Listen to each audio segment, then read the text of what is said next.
10 takeaways. Oh, new format today. New format. I finally figured out the right format for this show. It's been 3 years we've been doing the show. And it just occurred to me today what the right format is. We're going to give all the top 10 takeaways up front. I was like, there's more than 10 takeaways. Why don't you call it top 25 takeaways? Why don't you call it top 36 takeaways? You have way more than 5. You can't keep it to 10. That's true. I can't. But what I can do is give you the top 10 up front, right? And then we can just go in and talk about whatever we want. So everyone's satisfied. You get your 10 takes, and the show's title is accurate, because I know that's the biggest complaint. Leave a comment in the YouTube comments. Leave a comment. Tell me your biggest complaint about this show, because so far it has been, well, there's just too many takes. It's too long. 45 minutes is so long. I expected the show to be 20 minutes. It's 45 minutes. You okay? Less? Or you want less? Okay. All right, I guess. There's 20-minute shows out there. We're not a 20-minute show. I can't do a 20-minute show. But I can give you top 10 takes, and then we can dive into these games. We can just talk about all of the takeaways from the individual games, and then the list will get long, out to like 38 total takes. But I have 38 takes. There were some great games. There were some totally abysmal games, which we're going to get into. I almost did it. I have, they're right here. The tip of my tongue, right? They're right there. There's so many, I just can't. I'm not going to. I have the top 10 takes to start the show. That's how we're going to do it. Again, let me know in the chat whether you think this is a good format, bad format.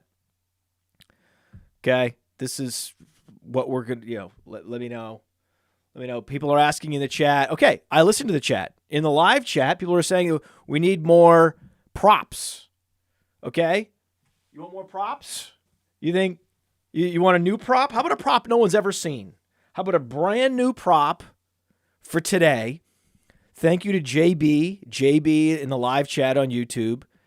He is asking for props. He's going to get props. How's that? All right. Dragon head? How about a dragon head? Huh? How about that? Huh? How about, or a gator, alligator, dragon, something. Right? It's something. I don't know what exactly this is, but it's fun. It's a fun headdress that I'm wearing for the rest of the show. And JB says that's what I'm talking about. And to all of you out there that think that I don't engage with the chat, that I'm not here to be collaborative, that I don't care about your fantasy teams. Well, I don't care about your fantasy teams. That is true. But I'm absolutely here to engage with the chat and be collaborative if the chat's going to be helpful. If the chat comes in and says, hey, I got 3 players, pick 2, go fuck yourself. Okay? If you say, we need more props, can you wear some sort of headdress today? Then the answer is, well, absolutely, and yes, 100%, and let me exceed all your expectations with a giant dragon head that you would have never imagined I could just grab it put on in 2 seconds, which I just did. This is one of my great skills. I'm the best in the business. I'm the best in the business on a lot of things. One of those things happens to be props that I wear on my head. That is absolutely one of the things that I'm the greatest at. In fact, on all of YouTube, I think it'd be difficult to find anyone that can just boom pull out a noisemaker. Right? How can you, or put something on your head, or wear funny sunglasses, right? I mean, it's very tough. Make noises. Cast a magic spell. Right? Oculuso Conundrum, right? And that was a magic wand from Harry Potter, and the tip was lit. You noticed the tip was lit. The tip was lit. Okay? And I have a dragon head. Wow, this is suddenly, had no idea. All I was thinking today was we need to start the show, be efficient, have an efficient start to the show. lay out the top 10 takeaways quickly within the first 2 minutes of the show. Get in, and then you can indulge, right? Get in, give the people what they want, the top 10 takeaways, and align with the title of the show. Do not betray the title of the show. Be efficient, and then you can go in and do whatever you want and indulge. And instead, what we've done is a bunch of magic tricks and a bunch of headdresses that no one that's listening to the audio version of the show even understands, and it's just a complete waste of their time. So we are 5 minutes in, and all I've done is waste everybody's time. That's what we understand. That this is also part of what this show is all about. Ross, our producer, is in the chat. You can ask Ross. My goal for the show, I talked to Ross before the show. This is going to be the most, Ross, this is going to be the most efficient show we've ever done. We've got the format dialed in finally after 3 years.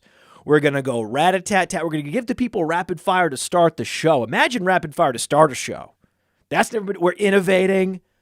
This is going to be a bastion of efficiency. We're going to use this show to show other hosts how they could have super efficient shows, how to kick off a show, how to start a show, and then how to plan out the structure of a show and tease all of the different future takeaways and games we're going to cover, how we're going to dig into the details. We're going to give the headlines first. We're going to start with the headlines, and we're going to dig in later. This is going to be classic, maximum engagement programming for the Player Profiler YouTube channel. We're also on Facebook Live. We're also on Twitch. We're no longer on Twitter. Elon is paying us 30 cents a month. Bye, Elon. I posted the link, though. Those of you on Twitter did find the link to the show. So we're now well over 5 minutes in, and nothing. No takeaways. No football positions. Nothing about fantasy football. Nothing. That's what we've got. This is perfect. Like, this is perfect. And Bortle on... Hey, wait. We have 2 people on Twitch? We have 2 back-to-back comments from Sanguista and now Bortle on both on Twitch? Oh my, dude, we just doubled our Twitch listenership from 1 to 2. This is incredible news. Hey, everybody on Twitch, if you're on Twitch, please get in the chat. Let us know. I'd love to know. If we grow at 100% rate on Twitch, that's something I can tout to my team here. Hey, guys, this is how you do it. You fake like you're going to have an efficient show. You pretend to structure everything. You have it all planned out with your producer. And then you go grab a dragon hat and you make a bunch of squeaky noises and you waste everybody's time. That is how you have success on Twitch, everybody. That's the way to go. That's how you do it.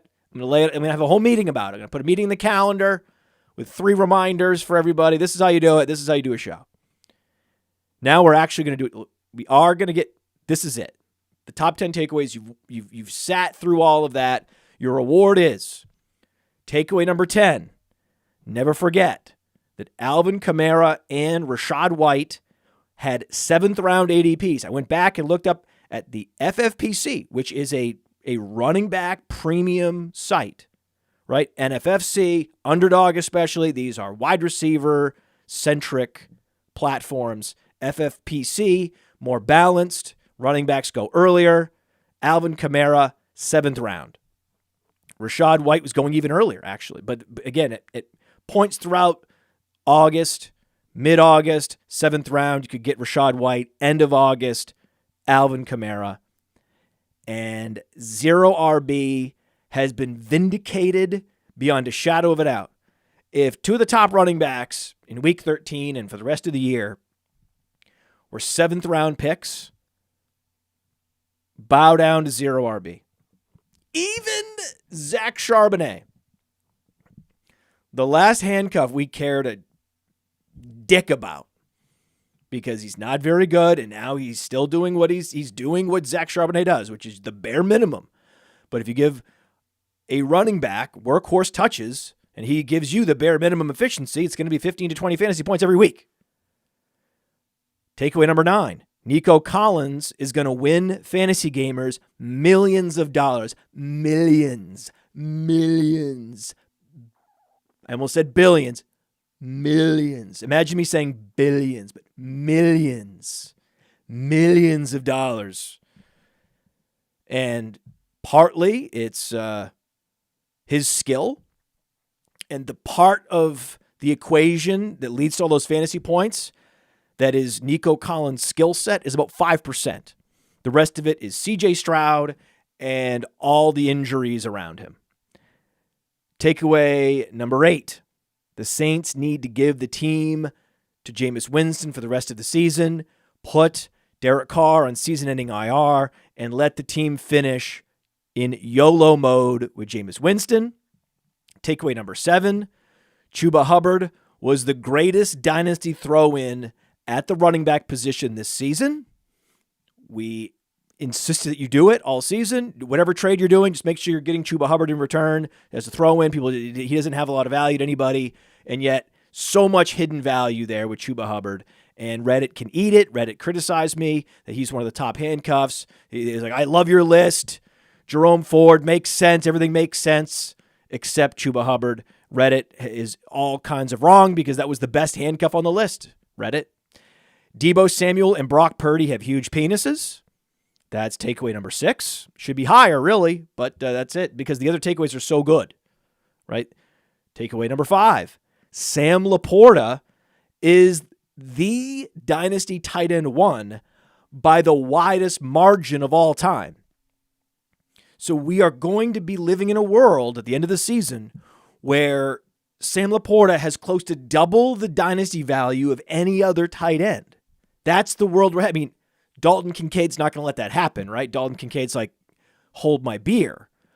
But because of Dalton Kincaid is all that stands in the way of Sam Laporta being the tight end 1 in Dynasty by the widest margin of all time. Takeaway number 4. What you saw in week 13 is how a healthy Bijan Robinson can be a bust. You saw it. That's why we said, just focus on wide receivers. Amon-Ra St. Brown. Stephon Diggs. A.J. Brown. CeeDee Lamb. Those were the players that Bijan Robinson was going before, and we disagreed. Said no. Billy Muzio, look at Billy Muzio's mentions.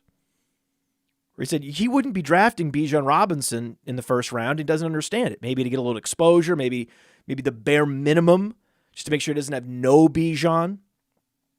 But as long as he's already secured bare minimum exposure, because Bijan certainly has the potential to beat you. We all admitted that. But when we're running our projections, we just can't justify him in the first round other than like the bare minimum exposure. And the reason why is he's a rookie running back on a bad offense. What are you trying to prove? Takeaway number 3, Michael Pittman. That's it. I just want to say Michael Pittman, as a joke on the Sonic Truth podcast, the last show that I recorded. It went live on Saturday. I was up Friday night editing the show. My wife asked me, she's like, what happened to that bottle of wine we had open at dinner? She was like, there were like 2 more glasses left in there. And I said, I had to edit a Sonic Truth podcast last night. She's like, oh, that's where the wine went. Because she knows what happens. I start drinking the wine, and you go to the Sonic Truth podcast, you're going to be treated to like 7 sound effects, right? The production value. I punched in 3 or 4 different songs that I found that we referenced a bunch of music, and I punched in a bunch of songs. So I'm dropping songs, I'm dropping sound effects, the whole thing. And you're like, wow, this show, it has such an incredibly high production value. It's such a fun, silly show. There's toilet sound effects and fart sound. It's all these things. This is classic. And why was that? Well, you now know that the Podfather had an open bottle of wine in his office, and that's what happens. That's what happens. And during that Sonic Truth show, I said as a joke, Michael Pittman giving you 16 targets a game. That was just the number, the joke number that I came up with. And then sure enough, you look up Michael Pittman. No, actually it is 16 targets. It's 16 targets. So I was proven right this past week so many times. Now, there's a couple things that went badly for me, and we'll talk about a couple positions I took on the Week 13 slate that did not come to fruition. But the vast majority, when you go down the board, you're like, oh, wow, Podfather. And the Michael Pittman 16 targets was the best Podfather outcome you could ever imagine, because I called the exact number on the Sonic Truth show, and he's been my number one trade target all year. Takeaway number two, and this is, you have to watch the games, but takeaway number two, as a Patriots fan, my daughter and I, very happy with the loss. We said, how is it possible that you can lose to a team who scores 6 points? Only Bill Belichick can figure out how to do that, and he did it. And we couldn't believe it. We're like, this is the most amazing outcome. Who would have thought they score 6 points and we still lose? This is amazing. We're securing the best possible draft pick. This could happen. Caleb Williams, please God. Of course, Carolina found a way to lose, so they're still going to cede that pick to the Bears. But again, we are waiting, hoping, praying for Caleb Williams, and that was a great outcome for us. But then also, as Patriots fans, watching Russell Wilson throw a goal line interception that was beautiful. And that was such deja vu. That was like a throwback. I was like, oh man, remember on the same week, the Patriots score 0 points. Russell Wilson throws a game-losing deja vu interception at the goal line. That was, the apropos quality of the NFL. Just so perfect. But takeaway number one. This is something I've been sitting on for days. You need to find a way to get Jackson Smith and Jigba. Jackson Smith and Jigba rising up our dynasty rankings, marching. Right? And you can see it's Jackson Smith and Jigba going this way and Drake London going this way. Right? It's like, oh man, Jackson Smith and Jigba was a better prospect than Drake London. And Drake London's rate statistics have been the best, even better than Garrett Wilson, even better than Chris Olave. His air yard share, target share combination has been unrivaled for a second-year player, through 2 years. It's been unbelievable. And yet the production is not there. And Jackson Smith and Jigba, right? His rate statistics have not been good at all. He has not been efficient at all. He has been snake-bitten with touchdowns all year. And yet, when you dig deeper, 62 yards, right? All Jackson Smith and Jigba has done this year is put up 62 yards and 10 fantasy points. That's what super steady. You're just getting the bare minimum, and the underlying efficiency and opportunity metrics have not been outstanding. So there's no one that's like pounding on a drum, like no one's saying, you've got to go get Jackson Smith and Jigba, right? Then you look at the box score against the Cowboys. Again, 62 yards. But what else? 11 targets. And you go back and remember that game, there was an overruled touchdown. Do the thought experiment. What if Jackson Smith and Jigba had caught that touchdown and it had been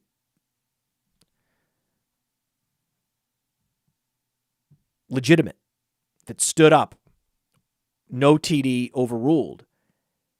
8 catches, 97 yards, and a touchdown with a 27% target share. Okay. That's 24 fantasy points. That's the statement game that everyone's been waiting for from Jackson Smith-Njigba, but it didn't happen because of the referees. Well, what if it did? Right? It's coming. Right? We had the statement game from DK Metcalf that game, 3 touchdowns. DK Metcalf was languishing outside the top 24 wide receivers. We talked about it many times. Like this, look at this. This guy is bracketed by 2 rookie wide receivers, right? It's Jaden Reed and DK Metcalf this year. Who saw that coming? You better get Jackson Smith-Njigba now. That's the number one takeaway. You better go get Jackson Smith-Njigba right now, because all he's going to get in the future is better quarterback play and less target competition and more NFL experience. That's all he's going to get, right? Because remember, he didn't play college football last year. So he's been rusty to start the season and injured. He started the year with an injured wrist. Having not played college football, had not had any game action. So he's been getting acclimated to the league over the last 10 plus weeks. Finally giving you a potential 20 plus point performance that actually wasn't 20 plus points in the box score. This is the perfect scenario. There's never been a more perfect scenario to go and send a Godfather offer to get a particular player in Dynasty. This is it. And to start playing him more in DFS, right? To start playing him as an upside play, an upside value play in DFS in the weeks ahead. He's a smash in every format. That's my number one takeaway on Jackson Smith-Njigba.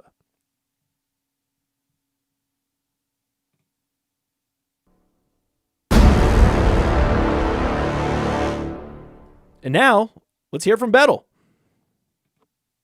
Oh, I see it every day online, every single day. Hey, that looks like a great fantasy team in an 8-team league. Oh, wish I could be in a league with you, right? Well, guess what?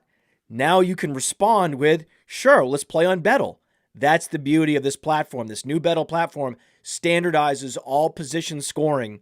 So you just load your team and you challenge your friend, your colleague, Twitter troll, and you can browse other teams and issue challenges. Bettle is revolutionizing fantasy football. And with code UNDERWORLD, you get a $100 instant deposit match plus a free $10. So even if you deposit $20, you get $50. Think about that.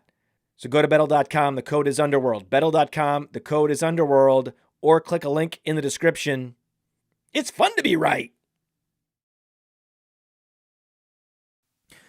And let me be clear. I'm not saying trade Drake London. That was not my point. My point is that in the end, in Dynasty, what matters most, what drives trade value, is production, not advanced metrics. Okay, that's it. Right? You could have got a steal on Brandon Ayuk after his first year. You could have got a steal on Drake London after his second year. You're going to be able to get a steal on Drake London after his second year. That is going to happen. So go ahead and do that. Don't trade Drake London at a low point right now. No, that's not what I'm saying. I'm saying that's what matters. And Jackson Smith-Njigba was drafted like 10 spots after Drake London. And what we talked about on draft day was that was an incredible value given where players like Drake London were going the previous year. To get Jackson Smith-Njigba at like pick 20 was an incredible value for Seattle. That was the point. The point wasn't, go dump and sell low on Drake London. Please don't do that. Please don't do that. God damn it. But Atlanta played the Jets and scored 13 points. And this was the danger in drafting Bijan Robinson. Bijan Robinson hit 21 touches. Hit 21 touches and 10 fantasy points. Because if you're not going to score any touchdowns and you're going to be facing one of the league's best front sevens, well, this is what's going to happen. This is exactly what's going to happen. And we told you that nice little run that Drake London had. Remember, he had a run of like 4 games with 10-plus fantasy points. Right? He was getting all the targets. They were scoring points. We said enjoy it now and trade him in seasonal leagues. Absolutely, now is the time because it's not sustainable. Like we had people complaining about why Drake London isn't ranked higher in our rest of season rankings. And we explained it like this is not the offense that you want anybody in. You don't want Pitts. You don't want Bijan. You don't want London. You trade them all. Right? And we also talked about it at the beginning of the season. This is why I don't have any members of this Atlanta passing game. What is the upside of this Atlanta passing game? Right? There was a string of games from week 4 to week 8 where Drake London had 12 fantasy points, 15, 21, 11, 10. Nice little run there. He had a nice little run as a top 30 wide receiver in fantasy, and then he's been averaging 7 fantasy points a game since. It's the offense. It's the offense. It's the offense. It's the offense. It's the offense. Just say no to drafting players on the worst teams, the worst offenses, captained by, Desmond Ridder? Really? Oh, it might get better. They might upgrade to Taylor Heineke at some point in the season. Really? Oh, wow. Draft that guy in the first round. Enough. Go draft the guys on the best offenses. Stephon Diggs, A.J. Brown. That's why you're drafting those guys in the first round, not Bijan Robinson. Don't care if he's a running back, what position he is. Bad team. Running back. What? But it's Bijan. The myth. The great myth of Bijan Robinson. Hopefully, again, many of you have finally learned not to fall for the mythology of these players. Hopefully. But I say that every year. Every year I say, man, I hope this is the final lesson. We talked about it with Brock Bowers in the Sonic Truth. I thought Kyle Pitts happened, and that was the final lesson everyone needed to know. They're not going to overdraft a tight end in Dynasty rookie drafts anymore. That's not going to happen again after the Kyle Pitts experience. And then no, Theo's saying no, and Alan's saying no. They're saying no. Just Brock Bowers is gonna declare for the NFL draft. He's gonna get selected in the first round in the top 10, and we're gonna do this all over again. It's gonna just rinse, repeat.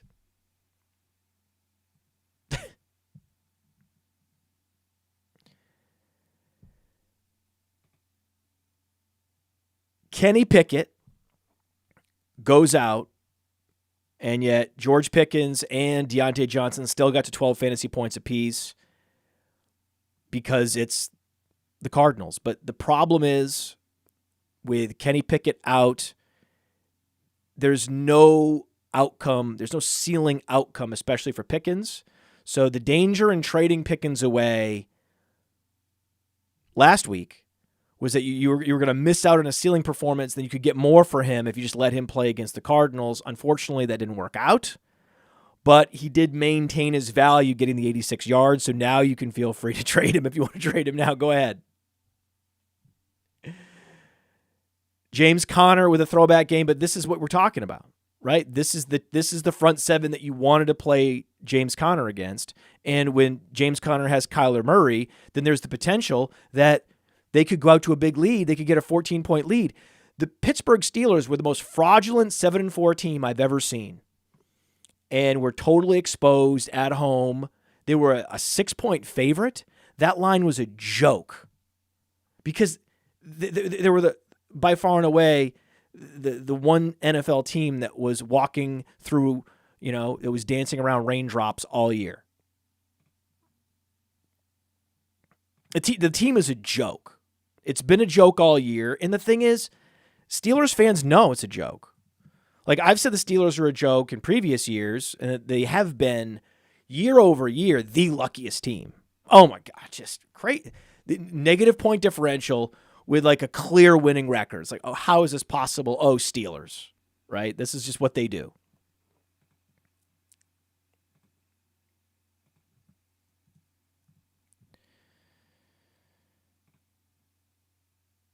Lions Saints was a good game, right? Dome on dome.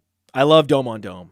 Love dome on dome. Hoping, praying that just for Derek Carr, for what's best for him. They're 5-7. They're not going anywhere.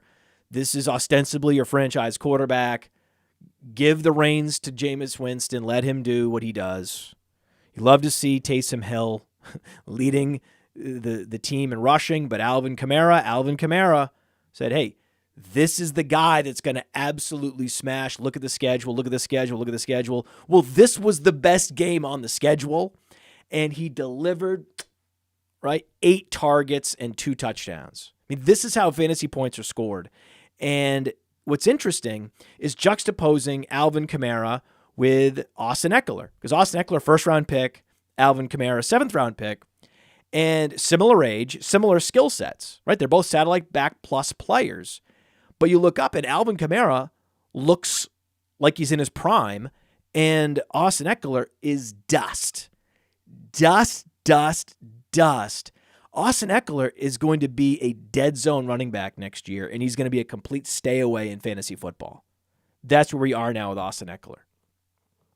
And in a game where 61 points were scored, Jahmyr Gibbs puts up 7 fantasy points. Why?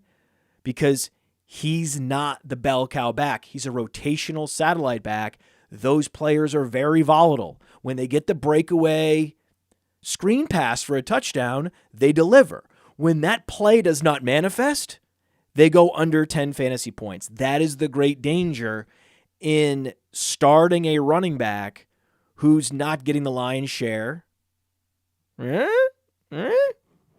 of the carries. And David Montgomery is also a quality receiver, and you see their targets were equivalent. A.T. Perry, you might say, A.T. Perry didn't deliver. The Podfather said A.T. Perry was a nice little sleeper, like a fringe player you can use to make a roster in DFS.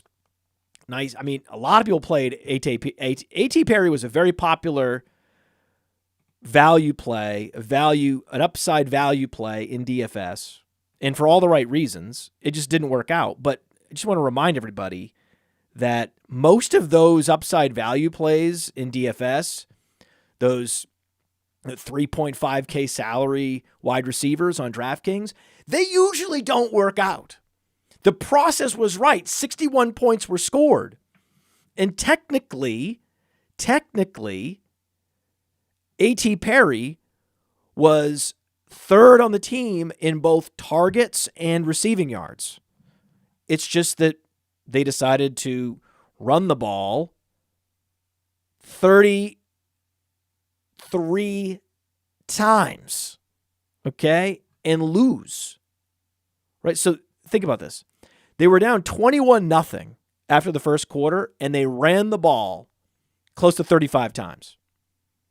I mean, if you count the Derek Carr rushes, then that's what they did. But that's embarrassing.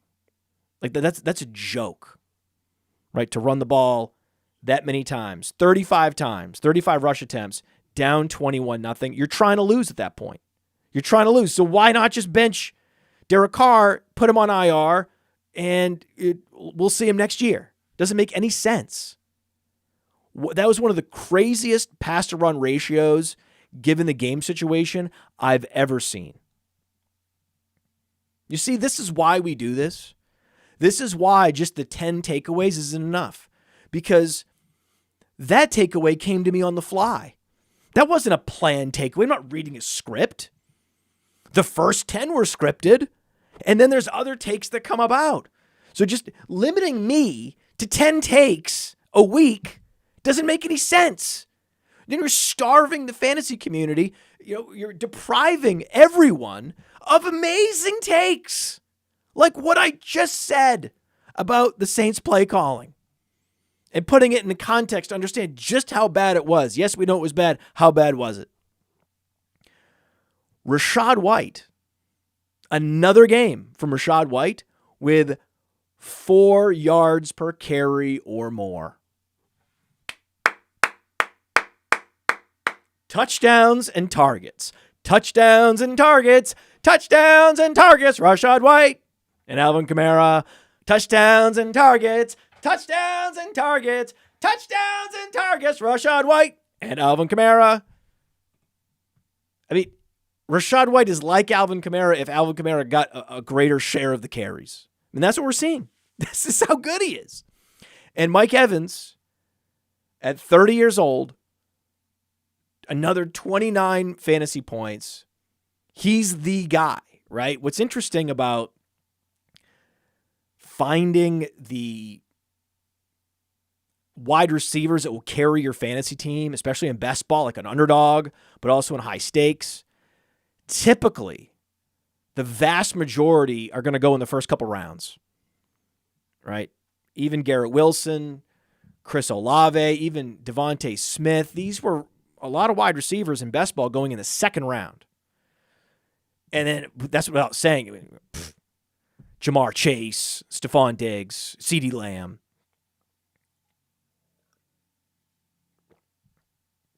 It's a rare thing to find a top 5 wide receiver in the dead zone in the middle rounds. But that was the great value of Mike Evans, why he is a league winner. Talking about league-winning wide receivers, I would challenge anyone in the chat and the comments to find a wide receiver that would be winning more leagues than Mike Evans. And the irony is that Mike Evans was the great league winner from last year, even though he didn't have a good year. Right? Everything that Mike Evans showed last year was declining efficiency, declining overall production, that he really missed Tom Brady. Right? Last year, he only put up 15 fantasy points per game, but that was driven by the final game of the year, the final game of the fantasy season. If you recall, Mike Evans was the reason why so many people won their best ball league, right? If you were going to win a best ball championship, the path was Mike Evans in week 17 against Carolina. He put up 48.7 fantasy points. Before that game, from week 9 to week 16, Mike Evans did not have a top 30 week. 13.3 fantasy points was the best he could do for the entire second half of the season, with the exception of week 17. Think about that. Just let that sink in for a second. Everything about Mike Evans, the opportunity, the production, the efficiency, it was all declining across the board, and he was turning 30 years old. So if you said, I'm just not into Mike Evans, right? His ADP at the FFPC closed out at pick 80. Pick 80. 8th round. Wow. 7th, 8th round pick. Mike Evans, right? 7, 8 turn pick at the end of the summer. Shocking. Like, that's shocking that Mike Evans would fall that far, but it was Baker Mayfield, and Baker Mayfield had never supported an outside wide receiver as a weekly fantasy producer. And you saw the declining efficiency metrics. I myself believed that Chris Godwin was a better option than Mike Evans, a better fit with Baker Mayfield over the middle as opposed to on the perimeter. And then sure enough, Mike Evans said, no, I'm going to reverse the trend. It's a rare thing that a big, hulking outside alpha reverses an efficiency decline trend from one year to the next. But he did it. And bravo. It's such a rare thing to see. It's totally reasonable to expect that he would have had another year in decline in 2023, but he completely reversed it. And that was one of the most difficult outcomes to predict. And if you did, congratulate yourself, and you have a league winner. Mike Evans. If you drafted Rachaad White and Mike Evans back to back, oh my God. Oh my God. Oh my word. And the Colts are now 7-5. The Colts are good? No, right? You can't say they're good, but they're winning some impressive games. Gardner Minshew, 300 yards, 2 touchdowns, no interceptions. It's impressive, right? He even got Alec Pierce to 100 yards. Alec Pierce is the type of receiver that's always going to have one of these games in him, but the last thing you want to do is point chase anything from Alec Pierce. And DeAndre Hopkins, even if Garrett Wilson can't hold the Tom Savage corollary banner for more than 1 week, don't worry. DeAndre Hopkins will take that over because he is the originator, right? The Tom Savage corollary is only the Tom Savage corollary because of DeAndre Hopkins. It doesn't matter who the quarterback is. Will Levis is having a perfectly fine rookie year. But he's setting himself up to be a disappointment because he had 4 touchdowns in this big breakout game. It was driven by some of the luckiest ball bounces we've seen all year. One of the most improbable starts to an NFL career at quarterback. And now he's just putting up a 50% completion percentage. He's taking care of the football, 12 fantasy points, no interceptions, a couple tactical scrambles, keeping his team in contention throughout the game, getting him into overtime. This is a rookie quarterback, right? Yes, they're 4-8, but Will Levis has been impressive. I mean, this is probably one of the more impressive 12-point performances we've seen, and he has acquitted himself very well, very well. That I think this is, he has set himself up to be the starter in Tennessee for the next 2 years so far this year. And we need to talk about Philadelphia. I couldn't believe the spread. It ended up being Philadelphia +3 at home. And I was like, well, this is crazy. Right, this is crazy. Philadelphia is just as good as the 49ers. Yeah, their linebackers aren't as good. Their secondary's not as good. But this front seven, you can't run on them unless it's Christian McCaffrey, apparently. And they have the quarterback advantage. This big quarterback advantage. Jalen Hurts, Tom Brady with rushing ability, right? Well, Brock Purdy's just Tom Brady, right? It's just, he is. We had Tom Brady against Tom Brady, and Tom Brady won. That's what happened. And Deebo Samuel, 4 for 4 for 120 yards and 2 touchdowns. You know, these long touchdown runs, 48-yard run. Sometimes the studs decide to pull their pants down. And when you are able to construct a roster that is as studly as what the 49ers have done, but then also fill in the gaps to ensure there are not any major weaknesses, that's great work, right? I mean, think about John Lynch and what he's done. I mean, bravo to John Lynch constructing this roster. And part of it was the top equity holders taking a step back and saying, John Lynch, do what you do. We trust you. And what does he do? He creates a roster that can go to Philadelphia and win 42-19.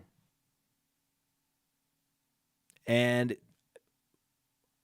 I would be remiss not to mention Kenneth Gainwell, 6 targets. He was much more efficient as a receiver than DeAndre Swift because I believe Kenneth Gainwell is one of the best receiving running backs in the league. And like Chuba Hubbard, has been one of the top running back throw-ins in fantasy football. If you're going to do a trade, go look at the roster and see if you want to throw in a running back.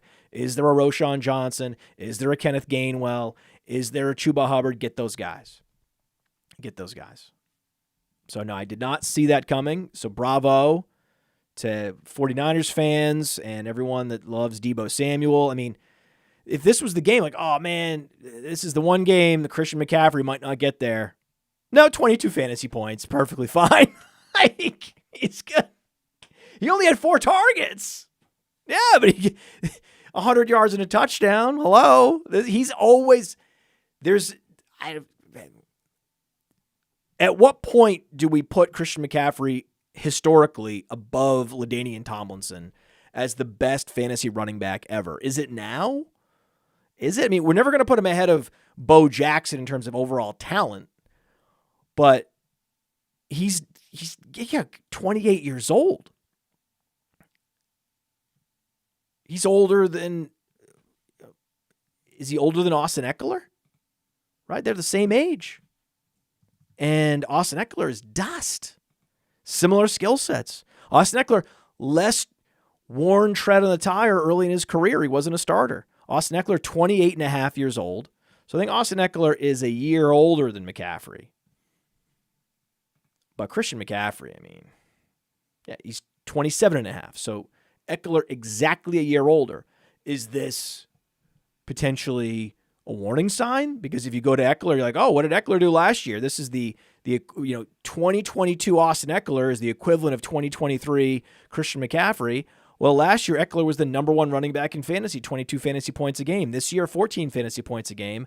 That cliff year is out there for a 28-year-old running back. Is that going to be Christian McCaffrey? Is it? Is it? I don't know. We're going to find out together. The last thing you're going to get from me is predicting cliff years. That's not going to happen. Okay? That's not. After the Mike Evans experience, no way. Right? Not happening. But I'm very intrigued to find out what we get from Christian McCaffrey moving forward. But we're now have to have a conversation like, is he the best fantasy running back of all time? Where does he stand? It's exciting. And CJ Stroud, we talked about. CJ Stroud is I think the best rookie quarterback ever. I mean, what quarterbacks would you consider better than CJ Stroud? Just another win, right? Now they're 7-5 too, same record as the Colts. No interceptions, few tactical scrambles, supporting Nico Collins, putting up close to 200 yards and a touchdown. Unbelievable. And I also love on the other side, Cortland Sutton, only 2 catches, but they were both long catches down the field, and he gets the touchdown. So once again, he doubles up Jerry Jeudy. I mean, just perfect. It was just so perfect. And then, but you got to look at Javonte Williams. See, Javonte Williams is young. Javonte Williams is not putting up big fantasy points. So this is a great source of value in Dynasty. You have a young player. He's commanding targets out of the backfield, 3 for 3 in the passing game. And this offense will improve next year, most likely. He's dominating the carries. And he's also the preferred running back to throw to out of the backfield. And he had a phenomenal college profile, has great size-adjusted agility. There's a lot to like with Javonte Williams. And I'm proud to say that with Javonte Williams, with Devon Achane, we were higher than consensus when at a time where it didn't feel right to have Achane as high as we've had him. Theo and on the analytics team, Dario and Evan were like, no, Achane, he's not going anywhere. As soon as he comes back, the situation he's in is too good to just diminish him or move him down arbitrarily. It's why would we do that? We don't do, the machine learning algorithms that we've created say that this is where he belongs. We all the humans here think this is where he belongs. Why would we move him down just because other sites are moving him down? We're not doing it. Right? And what does he do? 25 fantasy points. That's a question. Who would you rather have? This is for the audience. You can put it on Discord too. We have playerprofiler.com/chat, or put it in the comments on the show. Who would you rather have? Would you rather have Devon Achane or would you rather have Breece Hall in Dynasty?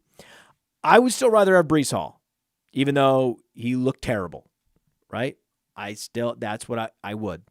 But it's a conversation. Admit that it's a conversation, and also admit that Tyreek Hill gave you exactly what you expected from Tyreek Hill. But at what point is anyone going to hold Jalen Waddle accountable? 10 fantasy points against Washington? This was the matchup of all matchups. This was the dream matchup for any wide receiver. And, you see Hill put up 32 fantasy points and he's going to go 5 for 8, 50 yards. That's what Jalen Waddle's going to do. That's pathetic. At some point, we need to have a hard conversation about Jalen Waddle.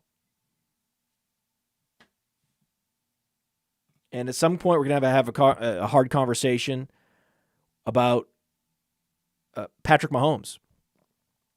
Patrick Mahomes, like, oh, when is CJ Stroud going to move ahead of Patrick Mahomes? Now. How about now? How about now? And again, the beauty of what we're seeing is Pacheco and Rashee Rice putting up 14 and 21 fantasy points. 21 for Pacheco, 14 for Rashee Rice. Rashee Rice was the target leader, and Pacheco gives you the 100 yards and a touchdown. This is why we said be careful. Be careful selling high on Rashee Rice. Be careful trading Pacheco, thinking that he's going to get usurped by the NFL draft, that the Chiefs front office is going to betray him. Be very careful. He's a young, explosive running back on the right team. The problem is Patrick Mahomes is just starved for weapons. It's Rashee Rice, and it's now a declining Travis Kelce. He does not look like himself. He's only commanding 5 targets. He looks visibly sluggish in a way we have not seen him. He's usually so fluid. He does not look that way. Christian Watson also finally delivered. He was a raging bust. And then finally, once we reached week 10, he started to deliver. Okay, hey, 14 fantasy points. Oh, okay, 20 fantasy points, 27 fantasy points. And then at that very moment, boom, pulls a hamstring. Pulls a hamstring. And I know there's going to be many in the comments saying, oh, it's Dontavian Wicks season. It's Romeo Doubs season. No, you all know what I'm going to say. It's Jayden Reed season. So just get ready for Jayden Reed season. Jayden Reed season is upon us. And with Patrick Mahomes, it's not his fault. But these years tick by. When you're throwing to Marquez Valdez-Scantling, when you're throwing to Richie James and Clyde Edwards-Helaire and Sky Moore. Sky Moore is a raging bust. He's athletic. He was dominant in college. He seems to fit the profile of the modern slot flanker NFL player. Dynamic playmaker, can play short and command targets deep, and yet no, it's not happening. So that was a surprise to me. The disappointment we're seeing from Sky Moore, I did not see that coming, right? So Sky Moore being the bust that he is, I did not see that coming a year ago, and I did not see Mike Evans having this kind of career resurgence a year ago. These are just two things. I love being surprised. Nothing I like better than being surprised. I'm surprised by Jordan Love. I didn't see Jordan Love. This is the situation that you want for him, right? Hey, you're going into a game where you have to throw for your team to be competitive, and it's going to be at home, and it's a good situation for Jordan Love. He had a bunch of great matchups, and then waiting for the next shoe to drop. Suddenly you're looking up, and Jordan Love, 29 fantasy points. Jordan Love, like Will Levis, they are very similar players. In fact, they're closer in age, you might think, because Will Levis was an old senior. Jordan Love and Will Levis, similar players in that they were not efficient at the college level. They were notably erratic, and yet were first-round picks or almost first-round picks in Will Levis's case. They were drafted between pick 20 and 35 based primarily on arm strength. That was what Jordan Love was giving you. That's what Will Levis is giving you. And now you're looking up and like, these guys have secured starting jobs at least for a year, if not more. I would say Will Levis will be the starter next year for the entire year, and then we'll see. Jordan Love, they're not going to replace him in the draft next year. They're not going to bring in serious competition for him next year. So Jordan Love's going to be the starting quarterback in Green Bay in 2024 and 2025. This is the thing we all just need to get used to. He's officially not bad. He's not bad. And, I mean, after this week, I don't want to say it. Oh, this is, God. I just can't. I don't want to. Don't make